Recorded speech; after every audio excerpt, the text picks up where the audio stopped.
कुशवाहा। आज की इस ऑनलाइन हिंदी सेशन में आप सभी का एक बार फिर स्वागत करती हूँ। छात्रों, आज हम अपने हिंदी विषय को आगे बढ़ाएंगे। आज हम अपनी पाठ्य पुस्तक हिंदी सुलभ भारती के दूसरी इकाई के पाठ 7 की तरफ बढ़ेंगे। छात्रों, हमारे आज का जो पाठ का शीर्षक है रहस्य।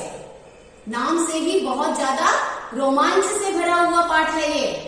जैसा कि आप इस चित्र पर देख रहे हो, अच्छी तरह से दिखाई दे रहा है कि इसमें एक हवेली का चित्र नजर आ रहा है, तो निश्चय ही यह पाठ जो है रोमांचकारी है।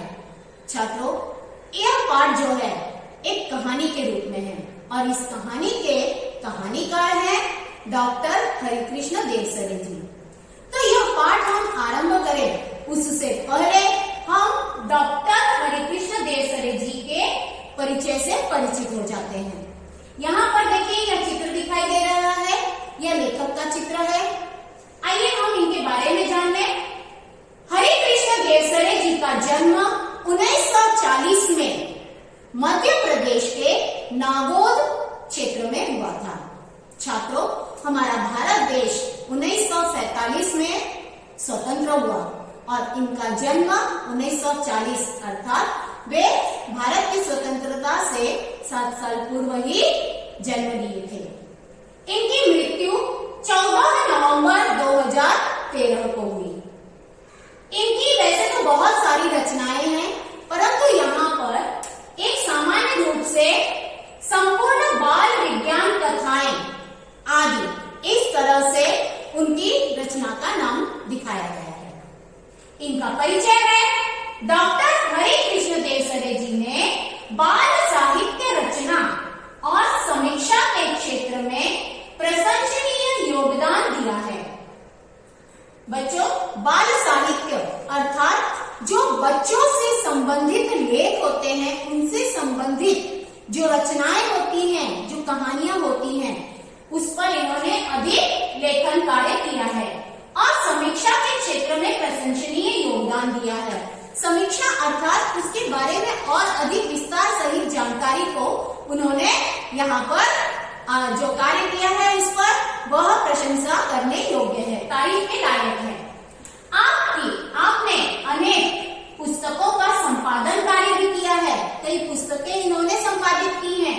प्रस्तुत कहानी के माध्यम से लेखक ने बच्चों को अंधविश्वासों से दूर रहते हुए वैज्ञानिक दृष्टिकोण को अपनाने के लिए प्रेरित किया है। छात्रों, जो पाठ हम पढ़ने जा रहे हैं, रहस्य पाठ, जो कि रोमांचकारी तो लग ही रहा है, नाम से ही आप समझ रहे हो। तो इस पाठ को जानने से पहले मैं आपको बता दूं कि जो पाठ हम पढ़ने जा रहे हैं, यह पाठ, इसके बारे में लेखक ने हमें एक बहुत अच्छी बात बताई है। वह यह कि हमारे घर में, हमारे घर के आसपास कई बार ऐसा होता है कि लोगों द्वारा हमें यह सुनने के लिए मिलता है कि तुम उस जंगल की तरफ मत जाओ, उस सूने घर की तरफ मत जाओ। तो लोग इस तरह से जब हमें रोक टोक करते हैं तो उसकी खास वजह क्या बताते हैं कि वहां पर कोई भूत है, कोई साया है, इसलिए तुम्हें वहां पर जाने से रोकते हैं।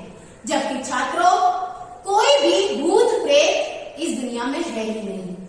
हम सभी मनुष्य हैं और हमने जन्म लिया है तो निश्चित है कि हमारी मृत्यु तो होनी ही है। लेकिन किसने देखा कि मृत्यु के बाद में हमारा शरीर क्या हो जाता है? क्या हम भूत बन जाते हैं? यह कोई नहीं जानता। लेकिन लोग जो हैं, लोगों को बेवकूफ बनाते हैं। बहुत सारे लोग इसका गलत फायदा उठाते हैं। तो देखो किस तरह से इस पाठ में लेखक ने हमें क्या क्या सिखाया है। उसे जानने के लिए आपको पाठ भी पढ़ना है और पाठ के बारे में भी जानना है। यह पाठ रहस्य लेखक ने हमें इसी बात के लिए प्रेरित किया है कि हमें भूत जो होते हैं, भूत प्रेत जो होते हैं, इन पर विश्वास नहीं रखना चाहिए। ये सिर्फ मन गढ़ंत बातें होती हैं, कपोल कल्पनाएं होती हैं और अंधविश्वास से हमेशा बचने की इन्होंने सलाह दी है। लेखक हरिकृष्ण देवसरे जी ने हमें वैज्ञानिक दृष्टिकोण को अपनाने के लिए भी कहा है। छात्रों, मैं इस पाठ की तरफ बढ़ूं उससे पहले आपको कुछ उदाहरण बताती हूँ। देखिए, यहाँ पर कुछ चित्र दिखाई दे रहे हैं। जैसे कि पहला चित्र यहाँ पर नारियल को लाल रंग के कपड़े में लपेटा गया है। लोगों का मानना होता है कि इस तरह से इस श्रीफल को अर्थात नारियल को लाल रंग के कपड़े में लपेट करके रखने से शकुन होता है, अर्थात शुभ होता है। छात्रों, शुभ और अशुभ क्या होता है? ये बात तो उस समय समझ में आती है जब हम अपने द्वारा कार्यों को सही अंजाम देते हैं। तो यह एकमात्र नारियल पर लाल रंग के कपड़े को लपेट देने पर निर्भर नहीं करता है। दूसरा चित्र देखिए बच्चों, यहाँ पर नींबू में लाल रंग दिखाई दे रहा होगा। छात्रों, कई बार कुछ तांत्रिकों के बारे में तो आपको घर में लोगों के द्वारा या परिवार के लोगों के द्वारा आपको बताया ही गया होगा कि कई बार ऐसा होता है, गांव में भी होता है, शहरों में भी होता है। लोग जब ज्यादा बीमार हो जाते हैं तो लोग आपस में बातें करते हैं कि अगर इसे दवाइयों से कोई असर नहीं हो रहा है तो निश्चित ही इस पर किसी भूत का साया है, कोई भूत इसके शरीर में प्रवेश कर गया है। तो लोग उनकी बातों में आकर के किसी तांत्रिक या ओझा के पास चले जाते हैं और वे लोग क्या करते हैं, एक नींबू लेते हैं, व्यक्ति के सिर पर रख करके उसे काटते हैं और काटने से पहले वे लोगों को बताते हैं कि अगर इस नींबू में से खून की धार बहने लगी तो निश्चित ही इस व्यक्ति के शरीर में कोई भूत का साया है, और अगर नींबू में से खून की धार नहीं बहती है तो वह ऐसा ही निरोगी रहेगा, वह जल्दी स्वस्थ हो जाएगा, वह अपने रोग से हट जाएगा, अर्थात रोग से वह परेशान नहीं होगा। तो दरअसल बच्चों, जब वो व्यक्ति काटता है नींबू को और उसमें से खून की धार सी बहती हुई दिखाई देती है तो लोग अचंभित हो जाते हैं और उस तांत्रिक की बातों पर भरोसा करने लगते हैं कि वाकई में उस व्यक्ति के शरीर में किसी भूत या प्रेत का साया प्रवेश कर गया है। और जो तांत्रिक होता है उनकी इस बेवकूफी का भली भांति खूब पैसे ऐंठ करके फायदा उठा लेता है। दरअसल बच्चों, इसका वैज्ञानिक कारण होता है, एक साइंटिफिक रीजन होता है। पता है क्या करते हैं वे तांत्रिक लोग? वे एक इंजेक्शन के माध्यम से जो मिथाइल ऑरेंज नाम का एक द्रव्य पदार्थ होता है उसे वे इंजेक्शन के माध्यम से नींबू में डाल देते हैं, पहले ही डाल के रखते हैं, या फिर जिस चाकू से उन्हें नींबू को काटना होता है उस चाकू के ऊपर वे मिथाइल ऑरेंज का पाउडर लगा देते हैं। तो जब नींबू के अंदर स्थित सिट्रिक एसिड जो होता है, जिसे हिंदी में साइट्रिक एसिड कहा जाता है, आप सभी ने विज्ञान में इसे पढ़ा ही है। तो जब methyl orange plus citric acid दोनों रिएक्ट करते हैं, दोनों मिलते हैं, तो उनके रिएक्शन से एक लाल रंग का द्रव्य पदार्थ तैयार हो जाता है और वही जो है लोगों को खून लगने लग जाता है। तो यह कोई खून नहीं होता है भाई, कोई एक नींबू के अंदर से खून कैसे निकल सकता है? वह कोई हमारी या आपकी तरह हाड़ मांस का व्यक्ति थोड़ा ना है। जो नींबू जो कि एक फल माना जाता है उसके अंदर से बड़ा खून कैसे निकल सकता है? इसलिए इस तरह की जो बातें होती हैं उनसे हमें सदा बचना चाहिए। यहाँ अगले चित्र में आप देख रहे हो कि एक बिल्ली है जो कि काले रंग की है और उस पर भी वह रास्ते पर है। आपने बच्चा देखा होगा कि कई बार लोग रास्ते पर से जब जा रहे होते हैं और बिल्ली रास्ता काट जाए तो लोगों को लगता है कि यह तो बहुत ही अपशकुन हो गया है, अशुभ हो गया है, बिल्ली रास्ता काट गई है, आज हमारा काम पूरा नहीं होगा। वे अपने काम का न होने का पूरा दोष जो है बिल्ली बेचारे एक मूर्ख जानवर पर डाल देते हैं, जबकि ऐसा कुछ भी नहीं होता। वह भी प्रकृति का ही एक हिस्सा है। जिस तरह से प्रकृति में हम लोगों ने जन्म लिया है उसी तरह से इन जानवरों ने भी जन्म लिया है। तो छात्रों, बिल्ली का रास्ता काटना किसी भी तरह से अशुभ नहीं होता है। अगर अगर मनुष्य यह सोचता है कि बिल्ली ने रास्ता काट दिया, आज मेरा काम नहीं बनेगा, अगर बिल्ली भी यही सोचने लगे कि वह कहीं जा रही है, शिकार पकड़ने जा रही है और रास्ते में मनुष्य ने उसका रास्ता काट दिया और बिल्ली यह सोचने लगे कि हे भगवान, आज मनुष्य ने मेरा रास्ता काट दिया है, न जाने आज मुझे मनुष्य के रास्ते में आ जाने के कारण कोई शिकार मिले या न मिले। तो जिस तरह से हमारी सोच है वैसा ही इस प्राणी का भी तो विचार हो सकता है ना। देखिए बच्चों, यहाँ अगले चित्र में आपको एक नारियल दिखाई दे रहा है, उसमें ये 3 बिंदु नजर आ रहे हैं। दरअसल नारियल की जहाँ पर जटाएं होती है, उन जटाओं के नीचे इस तरह के 3 छिद्र होते हैं जो कि बंद होते हैं, लेकिन इन छिद्रों में इनको जो है हिंदी में नारियल की आंखें कहा जाता है और नारियल की इन आंखों में से एक आंख जो है ना कमजोर होती है, उसे हम आसानी से चाकू की नोक से या किसी भी पॉइंटर से उसमें आराम से धीरे धीरे हल्के से प्रहार करके छेद कर सकते हैं। तो कुछ जो लोग तांत्रिक वगैरह होते हैं या जादू टोना करने वाले जो लोग होते हैं, वे क्या करते हैं कि इस नारियल की इन तीनों आंखों में से किसी एक आंख में से पानी के अंदर जो उसके अंदर होता है उसमें इंजेक्शन के माध्यम से लाल रंग का प्रवेश करा देते हैं, लाल रंग डाल देते हैं, या फिर उसमें छेद करके उस पानी को निकाल देंगे और उसमें लाल रंग की चुनरी, चावल, हल्दी, कुमकुम जैसी जो चीजें होती है उन्हें धीरे धीरे उसके अंदर डाल करके फिर उसे ज्यों का त्यों चिपका देते हैं। आजकल चिपकाने के लिए कई तरह के सॉल्यूशन पदार्थ मिलते हैं बच्चों, ये आप सभी भी जानते हो, और उसके बाद में सभी लोगों के सामने उस नारियल को वे तोड़ते हैं और उसमें से लाल रंग का पानी निकलेगा या चुनरी, चावल, हल्दी निकलेगी। तो लोगों को क्या लगता है ये तो बहुत बड़ा चमत्कार है, जबकि ऐसा कोई चमत्कार नहीं होता है। तो यह सिर्फ लोगों को बेवकूफ बनाने के मार्ग होते हैं। अगला देखिए छात्रों, यहाँ पर नींबू और मिर्ची जो आप देख रहे हैं, ये आप लोगों ने अपने घरों में आसपास कई बार देखा होगा। शनिवार के दिन लोग इसे उतार करके चौराहे पर, 3 रास्ते पर या सड़क पर कहीं भी फेंक देते हैं। लोगों का मानना है कि यह घर की नजर को मतलब उतार देता है। इसे दरवाजे पर टांगने से या गाड़ी में किसी वाहन में लगा देने से नजर नहीं लगती है, अर्थात बुरी नजर से बचने का इसे साधन माना जाता है, जबकि ऐसा कुछ भी नहीं है। नींबू और मिर्ची ये तो दोनों ही चीजें खाने के योग्य होती हैं। उसके बाद में यहाँ आप देख रहे हैं चित्र में कि काले रंग की पुतली है, उस पर नींबू लगा हुआ है, उस पे कुछ कीले ठोकी गई है, हल्दी कुमकुम वगैरह लगाया गया। तो ये सारी चीजें जो होती हैं जादू टोना टोटका की होती हैं, इन सबसे कोई भी हमें असर नहीं होता है, यह सिर्फ मन में वहम पैदा करता है।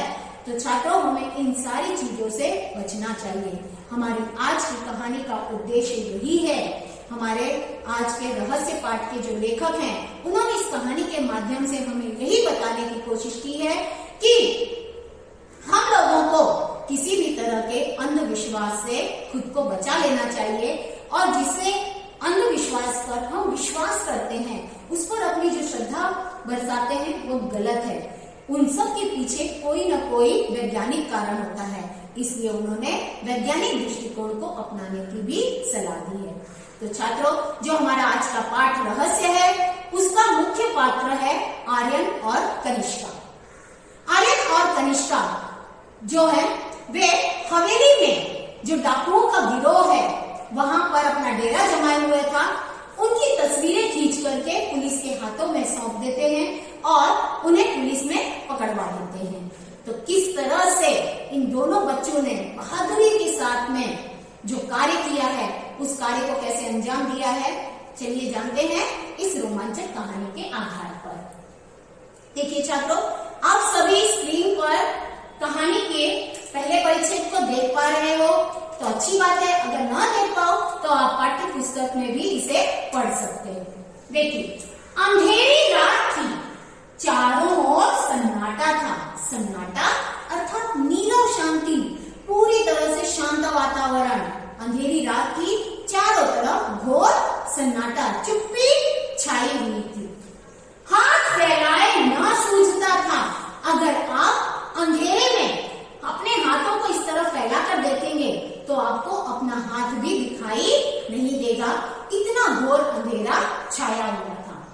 कभी कभी कुत्तों के भौंकने की आवाज सुनाई पड़ती थी।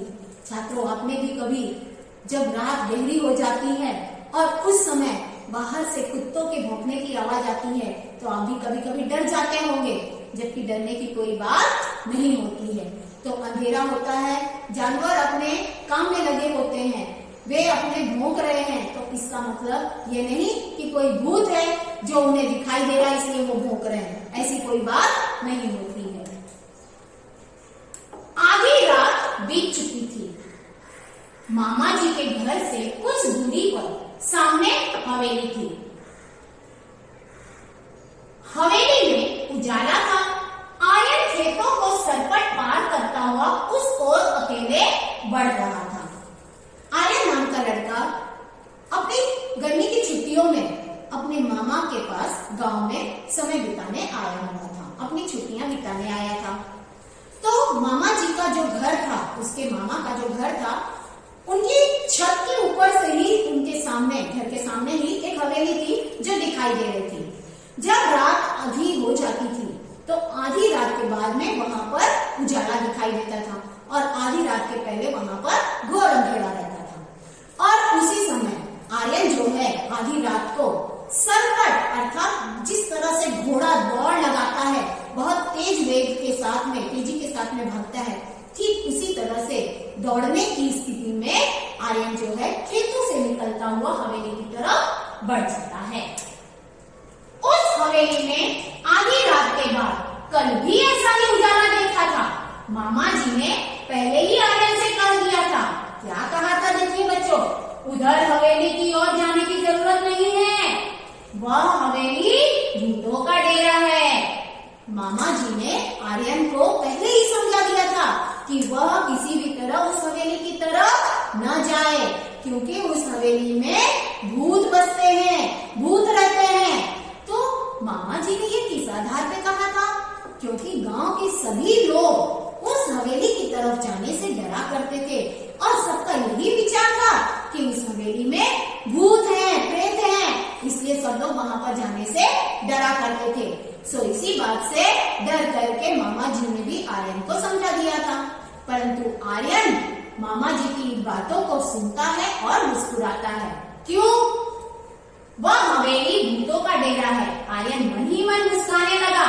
वह जानता था कि भूत भूत कुछ नहीं होते, यह मात्र एक कपोल कल्पना है। कपोल कल्पना अर्थात मन गढ़ंत बातें, जो अपने मन से बनाई गई बातें होती हैं। अगला परिचय देखिए बच्चों। कक्षा में विज्ञान के शिक्षक ने वैज्ञानिक दृष्टिकोण अच्छी तरह समझाया था। देखिए छात्रों, अभी अभी मैंने आपको कुछ उदाहरण बताए थे कि हर एक तथ्य के पीछे वैज्ञानिक कारण होता है। जैसे कि मैंने नींबू के अंदर से खून का निकलना, यह उदाहरण आपको बताया है, तो उसका वैज्ञानिक कारण आप सभी समझ गए हैं। तो इसी तरह से जो आर्यन थे, विज्ञान के शिक्षक थे, उन्होंने उसे अच्छी तरह से पहले ही समझा दिया है कि कई बातों में वैज्ञानिक कारण छिपे होते हैं। उस दृष्टिकोण को हमें ध्यान में रखना चाहिए। इसलिए वह किसी भी तरह से भूत प्रेत को नहीं मानता है। रहस्य का पता लगाने के लिए उसने मन में ठान लिया। मुहावरा है बच्चों, ठान लेना अर्थात दृढ़ संकल्प कर लेना, निश्चय कर लेना। मामा जी ने कहा था, इस हवेली में पिछले 10-15 सालों से कोई नहीं रहता। देखो 10-15 साल से वह हवेली सूनी पड़ी हुई है, वहां पर कोई आता जाता नहीं, कोई रहता नहीं। पहले उसमें एक जमींदार का परिवार रहता था, मतलब 10-15 साल पहले वहां एक जमींदार का परिवार रहता था। अब जमींदार का परिवार खत्म हो गया है, उस तरफ कोई आता जाता नहीं है। धीरे धीरे जमींदार के परिवार का हर सदस्य खत्म हो गया है। एक बार घीसू उधर गया था, बेचारे का बुरा हाल हुआ था। 3 महीने तक हार्ट पकड़े रहा।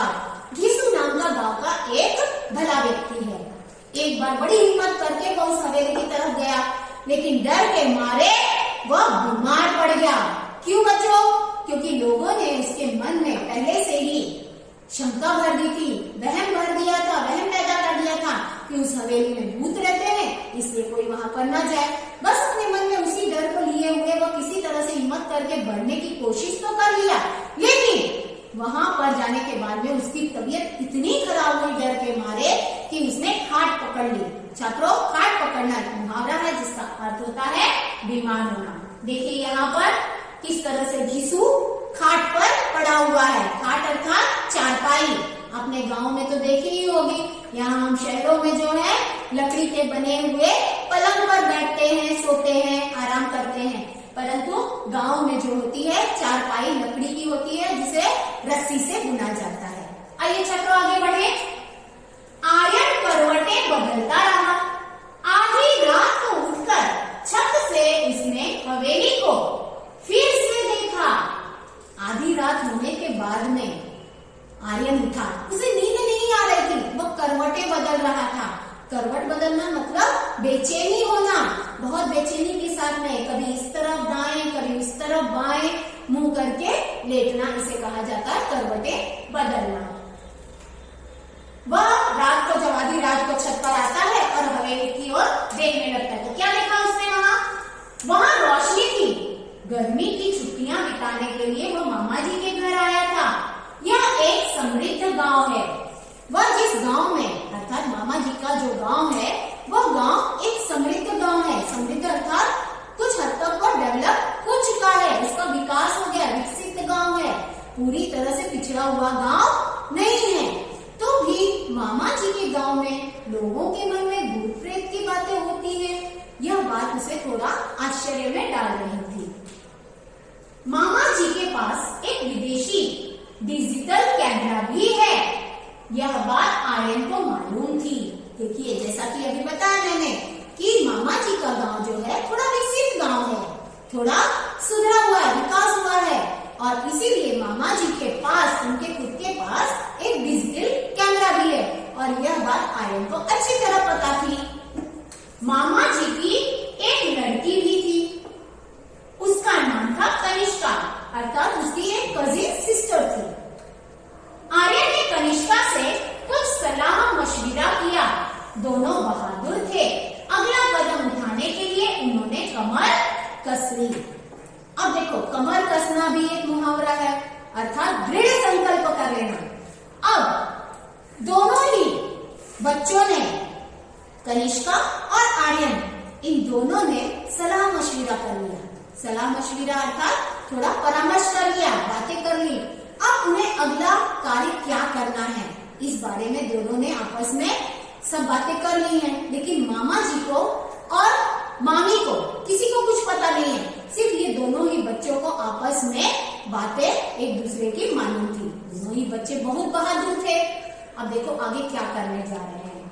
देखिए यहाँ पर समृद्ध का अर्थ धनवान, यानी विकसित गांव होगा तो लोग धनवान तो होंगे ही, वहां लोगों के पास पैसे भी होंगे, एकदम गरीब तो होंगे नहीं। और इस तरह का जो कैमरा होता है वह डिजिटल कैमरा दिखाई दे रहा है।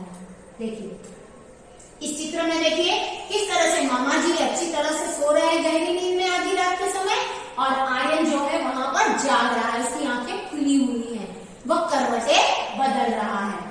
छत पर आकर के वह दूसरी तरफ हवेली की ओर देख रहा है, और यहाँ पर आर्यन और कनिष्का दोनों के बीच में बातें हो रही हैं, सलाह मशविरा हो रहा है। आगे बढ़ते हैं। अगली सुबह उसने मामा जी से कैमरा मांग लिया। मामा जी के पास डिजिटल कैमरा था और उस कैमरे को आर्यन ने मांग लिया। मामा जी को साथ बैठाकर मामा जी का फोटो लिया, फिर मामा मामी और कनिष्का के भी फोटो खींचे। कनिष्का ने मामा मामी के साथ आर्यन के भी फोटो खींचे। मामा मामी जी बहुत खुश थे। मामा जी ने कैमरा की तारीफ के पुल बांध दिए। देखिए अब जब कैमरा हाथ में आ गया आर्यन के, तो उसने मामा और मामी को दोनों को खुश करने के लिए खूब सारे पिक्स निकाले, बहुत सारी तस्वीरें खींची।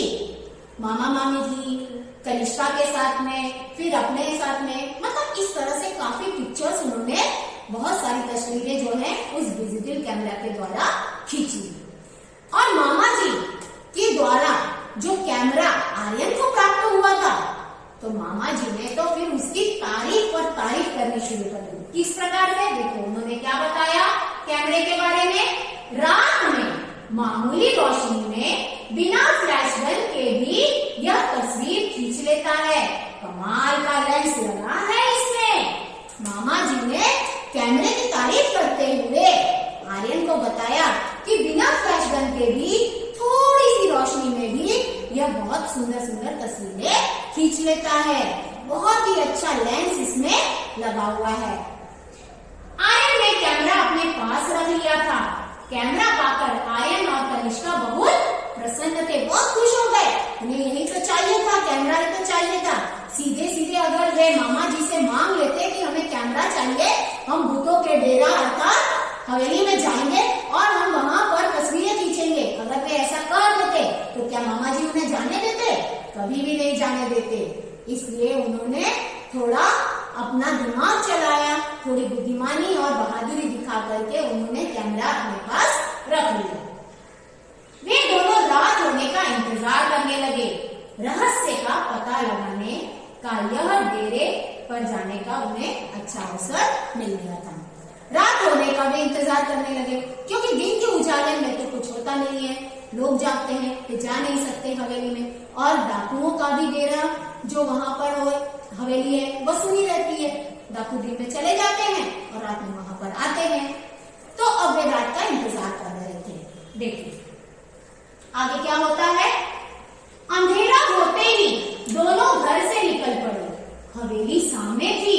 अंदर से हंसी और कहकहों की आवाजें सुनाई पड़ रही थी।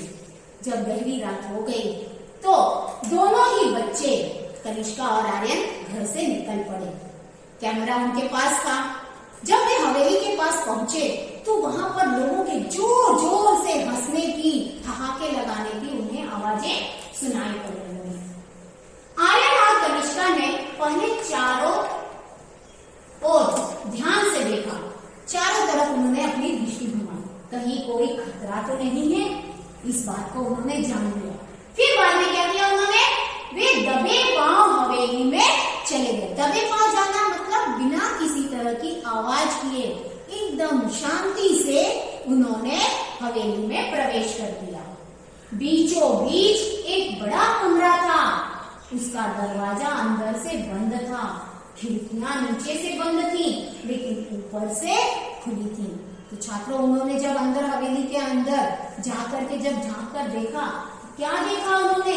बड़ा सा कमरा है और उस कमरे के बीचों बीच में दरवाजा भी जो है, उसमें बड़ा कमरा है हवेली के बीचों बीच में, और दरवाजा जो है अंदर की तरफ से भीतर से बंद है और खिड़कियां जो है नीचे की तरफ तो उनकी चटकनियां लगी लेकिन ऊपर की तरफ से वे पूरी तरह से खुली थी। तो छात्रों रहस्य पाठ के इस पहले भाग में हमने यहाँ तक जाना कि दोनों ही बहादुर बच्चे किस तरह से हवेली के अंदर तक प्रवेश तो कर जाते हैं।